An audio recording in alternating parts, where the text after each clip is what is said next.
Hello again everyone and Happy New Year. So as you can see, I've switched up my background to where I have my bookshelf as my background so I appear more scholarly and credible. Also, you have now toured 2/3 of my apartment because it's really small. I wanted to start off by thanking you for the outpouring of love and support you've given on my first video on my mental health journey. Several of my family members and friends have reached out to me on social media and privately to express their gratitude and share their own mental health struggles with me, which has been both humbling and validating. It reaffirms just how important of a topic mental health is and encourages me to continue spreading awareness and opening up the conversation. Please note that I am not a licensed therapist, psychologist, or psychiatrist, and I'm speaking from my experiences. And mental health is a very nuanced topic that affects people differently. So if you're struggling to even have the energy to practice any of the self-care strategies that I brought up in my previous video, please do me a favor and seek help immediately. So today's topic is on vulnerability. In doing a quick Google search on the definition of vulnerability, it means to be susceptible to physical or emotional attack or harm. Now, why on earth would anyone want to put themselves in a vulnerable position in the first place? So for me personally, I've never put myself in a more vulnerable position by going from my family members and friends not even knowing about my condition to exposing my mental health condition to the whole world over the internet. Looking back on my decision, I don't regret it one bit, as the cons of being judged or criticized paled in comparison to the positive feedback I received for providing a voice to something that is prevalent but not really talked about. For example, with sports, you are voluntarily placing yourself in a vulnerable position to lose. However, if you're not playing in the game, although you don't get to experience the pain of defeat, you don't get to experience the joys of victory either. In the game of love, at some point you had to be vulnerable to step outside of your comfort zone to ask the girl or guy out that you liked. Now your what ifs may have been going crazy beforehand. What if she rejects me? What if I mess up my approach? What if I end up looking stupid? Or what if she likes me too? What if we end up going on a first date? The dangers of being vulnerable are that you might get burned. You may have had a traumatic experience which has caused you to close up so you don't put yourself in that position again. You may have gotten your heart broken early on and decided never to commit to anyone again. I'm reminded that while vulnerability has its risks, it's where all the magic and growth happens. Now, one of my male friends who reached out to me brought up an excellent point, that especially within his culture, men are taught to be tough and not emotional, which has caused him to bottle up everything inside and not open up to anyone about his mental health struggles. Now that comment saddens me because I found that to be the case with my own experience. Now I feel like I'm the equivalent of females entering the STEM field in that my interests have led me to enter a female-dominated profession. I majored in psychology from UC Riverside, where there were many more females than males in my classes. In my school counseling program at USC, only 10% of my cohort was male.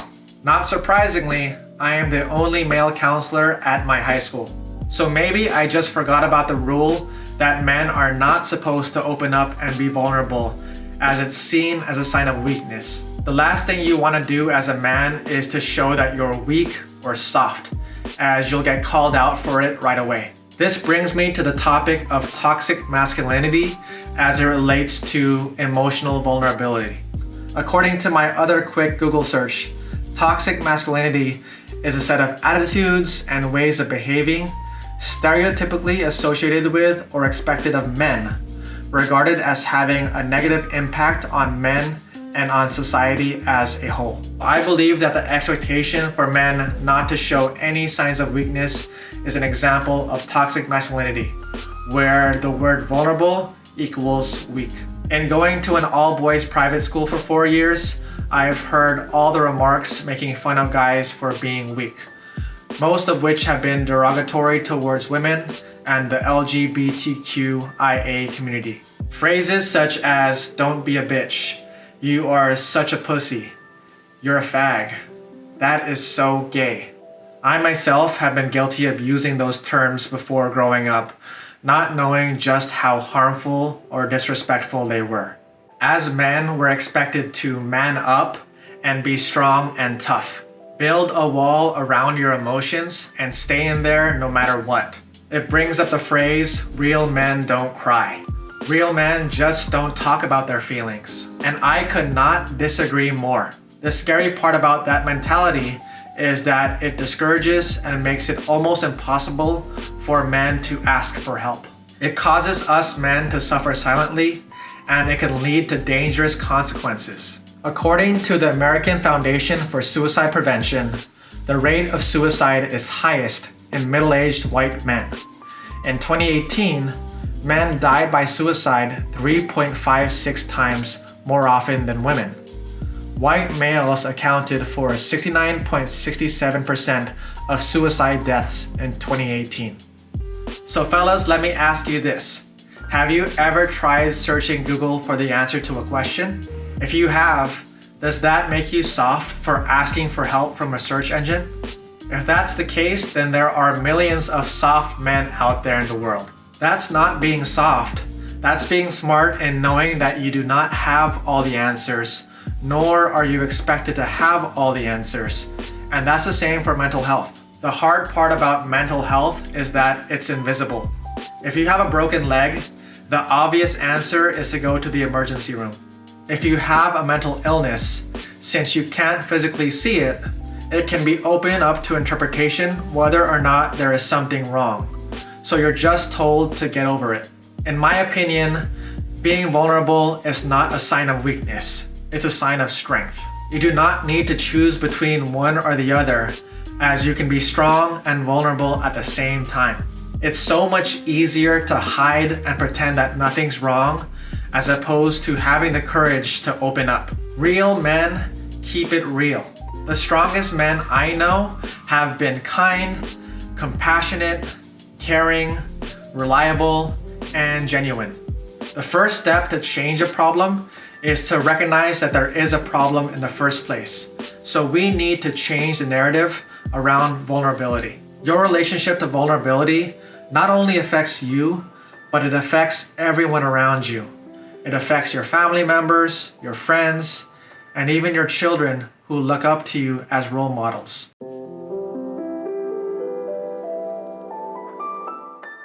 We can each play our part to create an environment that is accepting of vulnerability. As a school counselor, I try to do my best to provide an open environment for my students to be able to talk to me about whatever's on their mind. I try to do this by having an open, friendly, and positive demeanor with each of my interactions. And I try to be present for that student at that moment. I simply ask, "How are you?" And I really listen to what they have to say.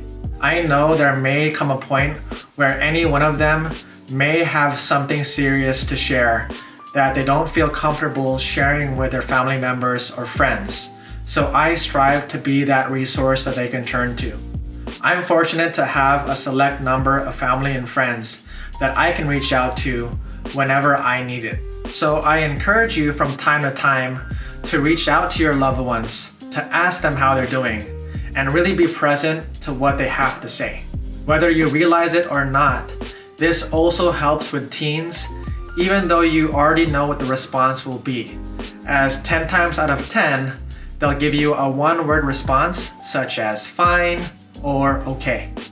The point is to make it so that once that person is ready to share, they know that you're a person that they can go to for guidance. And sometimes that's all they really need. If you're interested in learning more about this topic, I would highly recommend checking out one of my heroes in the vulnerability space, Brené Brown.